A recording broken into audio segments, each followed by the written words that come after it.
Gemini Production.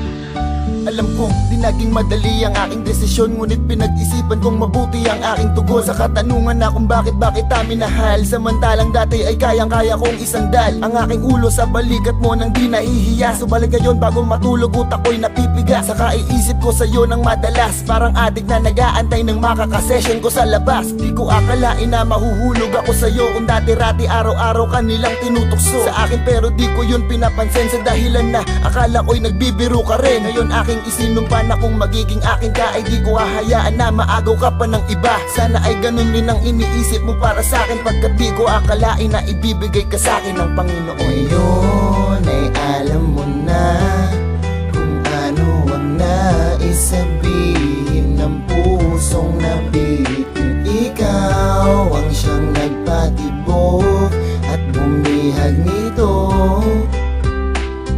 Di ko akalain na ibibigay ka sa akin. Isipin mong mabuti, parang ang bilis, diba? May mga bagay rin na di ko talaga maisplika. Basta ang alam ko ay biglaan lang tong tumibok. Ngayon ay hindi ko na to hahayaan pang mabulok sa aking loob.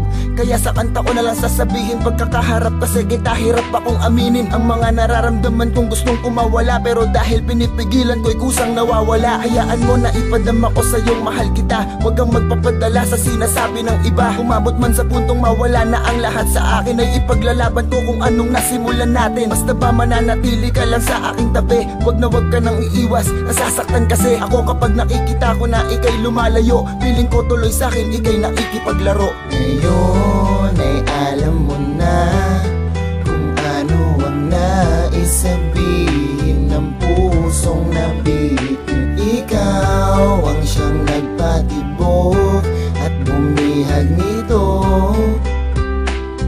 Di ko akalain na ibibigay ka sa akin. Kumapit ka lang sa'kin at hindi kita pababayaan. May mga humahad lang man ay hindi ko hahayaan. Nasirain nila kung anong meron tayo ngayon. Huwag ka sanang bibitaw, dumating man ang panahon. Maramdaman mo na nawawala na ang mga tamis ng ating pag-ibig na para bang lumilihis sa maling daan at unti-unting natutuldukan. Nakahanda kong ibalik kung ano man ang nawalang tibay at tiwalang sa atin ay nagbibigay tatag. Dumami man ang mga problema na pilit dumadagdag, sabay nating lalagpasan lahat ng yan. Kasama mo ko, wag mong iisipin na ikay binabaliwala ko. Humibuelo lang ako at naghihintay ng tiyempo, kahit minsan napakapikon at napakakulit ko. O ngayon ay eto na, masasabi ko na rin, mahal nga kasi kita at gusto kitang angkinin. Ngayon ay alam mo na